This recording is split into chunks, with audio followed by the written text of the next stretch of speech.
आणि आता बातम्या पाहणार आहोत वेगवान स्वरूपात।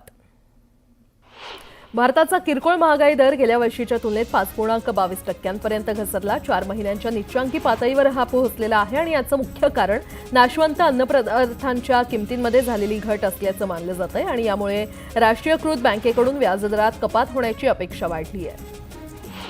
नवीन वर्षात महागाई, पेट्रोल, डिझेल आणि कर्ज स्वस्त होईल अशी आशा ठेवून चालणार नाही। रुपयावर डॉलर भारी पडू लागला असून गेल्या वर्षी जानेवारीमध्ये एका डॉलरसाठी 83 रुपये मोजावे लागत होते आणि आता 87 रुपये मोजावे लागणार आहेत, म्हणून आयात वस्तू महाग होत आहेत।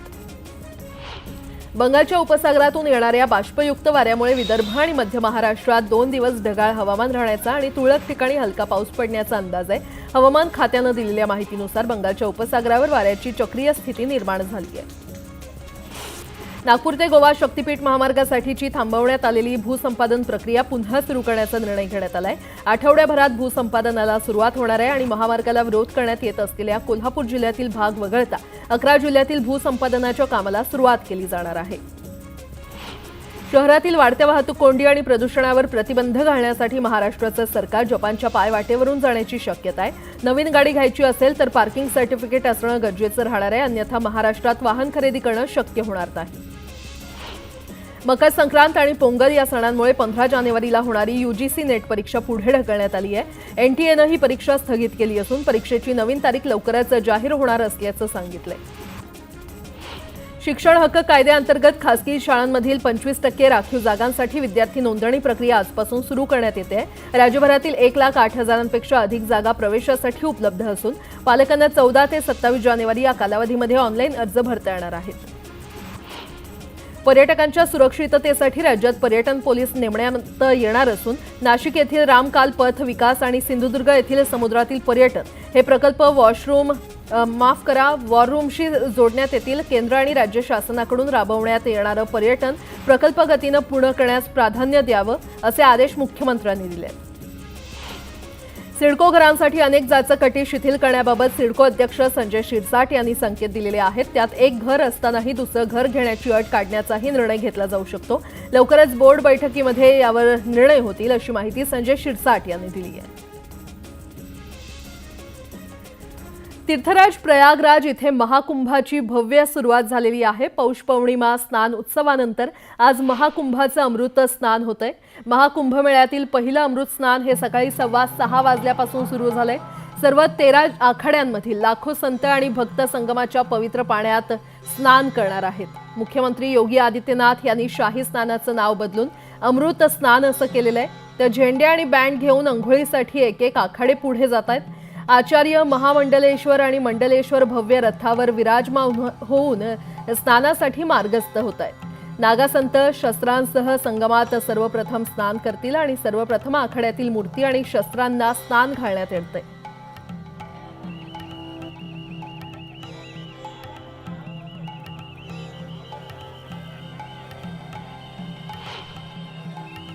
नागा साधूंची सवारी शाही स्नानासाठी रवाना झालेली आहे आणि आपल्याला पाहायला मिळते आता नागा संप्रदायाचे जे आहेत साधू समोर ते समोर ढोल ताशे घेऊन निघताना पाहायला मिळते आपल्याला। हे नागा साधूचे प्रमुख संत जे आहेत ते निघालेले आहेत आणि हे सगळे संत आता इथूनच डमरू, त्यानंतर वादक, त्यानंतर ढोलक घेऊन निघताना आपल्याला पाहायला मिळते। समोर जर बघितलं आपण ज्या पद्धतीने हे सगळे साधू जे आहेत एकीकडे डमरू वाजवत आणि त्यानंतर साधू हे सगळे नागा साधू जे आहेत आता शाही स्नानाला त्याला अमृत स्नान समजणार आहे। त्यासाठी आता सवारी प्रथम सगळ्यात पहिले देवाची सवारी असेल। हे ध्वजवाहक आहेत, त्यानंतर नागा साधूचे प्रमुख पहरेदारी, त्यानंतर शिष्य, त्यानंतर आता समोर जर बघितलं आपण तर समोर सगळ्यात पहिले देव आहेत आणि देवानंतर त्या महामंडलेश्वर आणि मंडलेश्वर असणार आहे आणि ही सगळी स्वारी जी आहे ही सगळी शाही स्नानासाठी स्वारी संगमावरती जे आहे तिथे यमुना आणि गंगा जमुना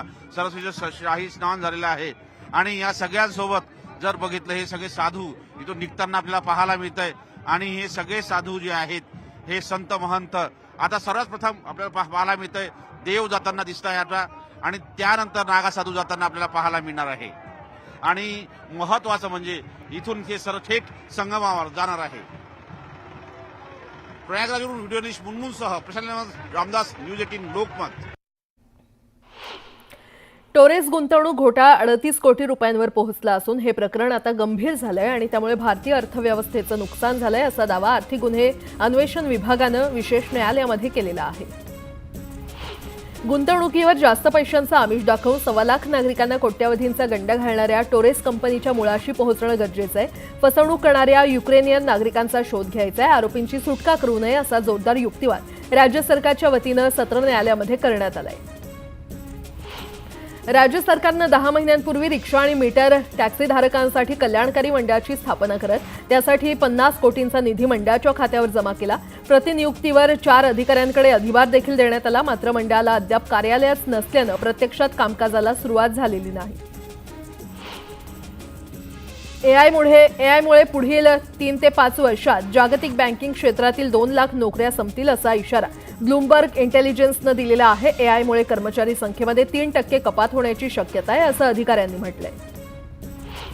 मालमत्ता कर हा मुंबई महानगरपालिकेच्या उत्पन्नाचा महत्त्वाचा स्रोत आहे आणि त्यामुळे मालमत्ता कराची देयकं नियमितपणे देण्यासाठी कार्यवाही करावी. उत्पन्न वाढीसाठी झोपडपट्टी भागातील व्यावसायिक मालमत्तांचा शोध घेऊन त्यांना कर कक्षेत आणावं असं स्पष्ट निर्देश पालिका आयुक्त प्रशासक भूषण गगराणी यांनी प्रशासनाला दिले.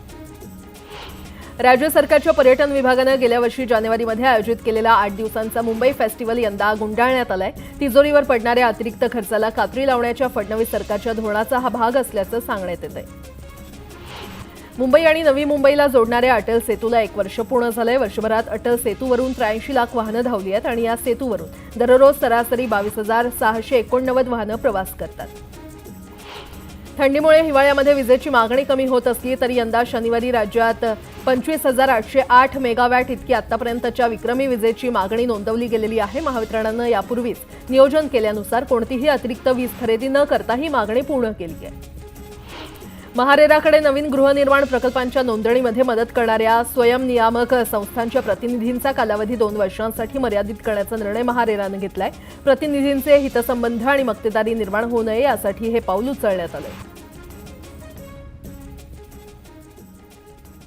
अमरावतीच्या राजकारणात राणा दाम्पत्य आणि बच्चू कडू तसंच यशोमती ठाकूर यांच्यामधील राजकीय वैर परिचित आहे. अशातच रवी राणांना काही प्रमाणात नरमाईची भूमिका घेत बच्चू कडू आणि यशोमती ठाकूर यांना चहापानाचं निमंत्रण दिलंय. आता रवी राणा आणि बच्चू कडूंमधील राजकीय संबंध गोड होणार का याकडे अमरावतीकरांचं लक्ष लागलंय. राणाकडूंमधील राजकीय संबंध गोड होणार का हे पाहणं महत्त्वाचं ठरणार आहे. अमरावतीच्या राजकारणात राणा दाम्पत्य आणि बच्चू कडू यांच्यात अलीकडच्या काळात जोरदार शाब्दिक चकमकी उडाल्यात. या शाब्दिक चकमकी सुरू असतानाच रवी राणांनी मात्र आपल्या राजकीय विरोधकांबाबत काहीसा दिलजमाईचा सूर लावलाय. अमरावती जिल्ह्यात विड्या भोपळ्याचं नातं असलेल्या बच्चू कडूंनीही रवी राणांनी केलेल्या या आवाहनावर प्रतिक्रिया दिली आहे. कुठलेही माझी आमदार असू द्या, त्यांनी मला चहा प्यायला बोलवा, मी त्यांच्या घरी जायला तयार आहे आणि मी तुमच्या माध्यमातून त्यांना माझ्या गंगा सावित्री निवासला सुद्धा चहा प्यायला बोलवतो. कायमचं आमचं काही वैर आहे किंवा खानदानी दुश्मन आहे असं नाही आहे, पण जे काही मधात जो प्रकार झालेला आहे तो मनभेदाचा होता. तो चांगला करण्याचा पहिले प्रयत्न करू, नंतर पाहू. अमरावतीच्या राजकारणात राणा दाम्पत्य एका बाजूला तर जिल्ह्यातील इतर विरोधक दुसऱ्या बाजूला अशी स्थिती आहे. भविष्यात राजकारण गणित लक्षात घेऊन रवी राणांनी हा तहाचा प्रस्ताव दिला तर नाही ना याची चर्चा या निमित्तानं सुरू झाली आहे. आजवर एकमेकांचे राजकीय वैरी म्हणून ओळखले जाणारे हे नेते भविष्यात चाय पे चर्चा करताना दिसतील का याची उत्सुकता अमरावतीकरांना लागली आहे. विधानसभा निवडणुकीतील मोठ्या विजयानंतर भाजपनं स्थानिक स्वराज्य संस्थांच्या निवडणुकीसाठी कंबर कसली आहे. शिर्डीतल्या पक्षाच्या अधिवेशनातून भाजपचे नेते अमित शहा यांनी ठाकरे पवारांना दगाबाज म्हणत जोरदार शाब्दिक हल्ला चढवला आणि त्याला ठाकरेंच्या पक्षानंही जोरदार उत्तर दिलंय. शिर्डीत भाजपचं अधिवेशन नुकतंच पार पडलंय. या अधिवेशनात अमित शहांनी उद्धव ठाकरे आणि शरद पवारांवर जोरदार टीका केली. उद्धव ठाकरेंनी आपल्याशी द्रोह केला. उद्धव ठाकरेंना महाराष्ट्राने त्यांची जागा दाखवली अशी टीका अमित शहांनी भाजपच्या अधिवेशनात केली होती. या टीकेला खासदार संजय राऊतांनी प्रत्युत्तर दिले. झूठ फरेब कर कर मुख्यमंत्री बने थे वो उद्धव ठाकरे जी को आपने उनकी जगह बताने का काम किया है. उद्धव ठाकरे साहेबांना दगाबाज म्हणणं हा हिंदू हृदय सम्राट बाळासाहेब ठाकरे यांचा अपमान आहे. ज्या बाळासाहेब ठाकरेंच्या नावावर तुम्ही पोट भरताय. अजून लोकसभा आणि विधानसभा निवडणुकीनंतर ही भाजप नेते आणि ठाकरेंच्या पक्षांमधील आरोप प्रत्यारोप आणि वार पलटवारांच्या फैरी कायम असल्याचं दिसून आलंय. तत्कालीन महसूल मंत्री राधाकृष्ण विखे पाटील यांनी आणलेलं वाळू डेपो धोरण विद्यमान महसूल मंत्री चंद्रशेखर बावनकुळे हे गुंडाळणार असल्याची चर्चा महसूल प्रशासनात आहे. शासनाने सध्याच्या वाळू डेपोंची तपासणी करण्याचे आदेश प्रशासनाला दिले असून 14 जानेवारीपर्यंत त्याचा अहवाल प्रशासनाला द्यावा लागणार आहे. छत्रपती संभाजीनगरच्या महापालिका शाळेमध्ये 410 शिक्षक असूनही विद्यार्थी संख्या वाढीसाठी प्रयत्नच होत नसल्यानं येत्या शैक्षणिक वर्षापासून मराठी माध्यमाच्या 7 शाळा बंद होण्याची चर्चा आहे. त्यामुळे प्रशासनाला शाळा बंद करून जवळच्या शाळेमध्ये विद्यार्थ्यांचं समायोजन करण्याची वेळ येते.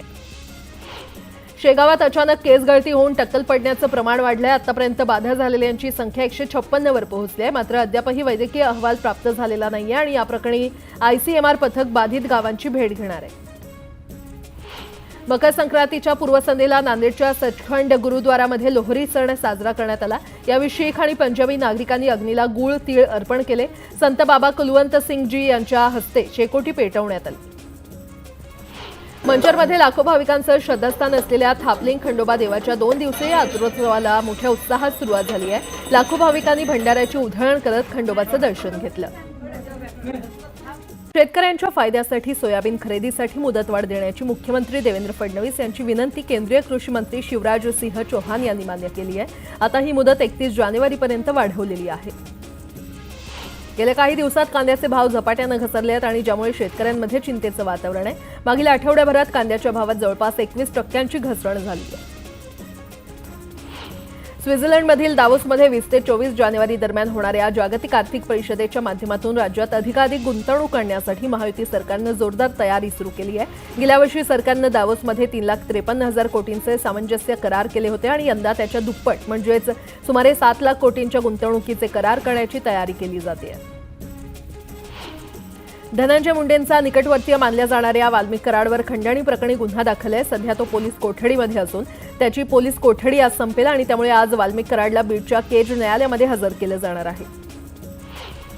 पंतप्रधान स्वनिधी योजनेअंतर्गत विक्रेत्यांना आर्थिक सहाय्य प्रदान केलं जातं. पात्र विक्रेत्यांना आधार कार्डच्या आधारे कोणत्याही गॅरंटीशिवाय 10 ते 50 हजारांचं कर्ज मिळतं आणि यासाठी PM स्वनिधी पोर्टलवर किंवा जवळच्या कॉमन सर्व्हिस सेंटरमध्ये अर्ज करता येतो.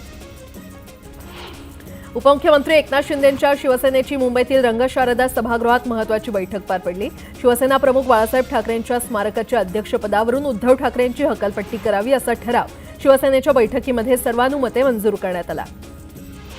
स्थानिक स्वराज्य संस्थांच्या आगामी निवडणुकीच्या पार्श्वभूमीवर शिवसेनेमध्ये संघटनात्मक फेरबदल केले जाणार असल्याची माहिती खासदार श्रीकांत शिंदे यांनी दिली आहे. पक्षाकडून मुंबईत 24 जानेवारीपासून 9 फेब्रुवारीपर्यंत सदस्य नोंदणी मोहीम राबवली जाणार आहे. पंतप्रधान नरेंद्र मोदी हे महायुतीच्या आमदारांशी 15 जानेवारीला मुंबई दौऱ्यामध्ये संवाद साधणार आहेत. त्यावेळी आमदारांना त्यांचे रिपोर्ट कार्ड द्यावे लागणार आहेत आणि तिन्ही पक्षांच्या आमदारांना तसा आदेश देण्यात आला आहे. प्रताप सरनाईकांना मंत्रिपद मिळालं ही माझ्या वैयक्तिक दृष्टीनं आनंददायी बाब आहे. इतर सगळ्यांपेक्षा तू वेगळ्या गोष्टीनं चमकावं. तू आणि देवेंद्र फडणवीस असा मार्ग स्ट्रेट करून ठेव. सगळं व्यवस्थित होईल असं वक्तव्य राष्ट्रवादी शरद पवार गटाचे आमदार जितेंद्र आव्हाड यांनी परिवहन मंत्री प्रताप सरनाईक यांना उद्देशून केलं. यापुढे सिल्लोड विधानसभेची निवडणूक लढणार नाही अशी घोषणा शिवसेना आमदार अब्दुल सत्तार यांनी केली आहे. 5 वर्ष काम केलं तरी शेवटच्या 4 दिवसांमध्ये जातीयवाद आणि धर्मावर निवडणूक येते हे भविष्यासाठी घातक आहे. कुणीही कुणावर विश्वास ठेवणार नाही असं वक्तव्य शिवसेनेचे आमदार अब्दुल सत्तार यांनी सिल्लोड तालुक्यातील अंभई इथे एका कार्यक्रमात केलं.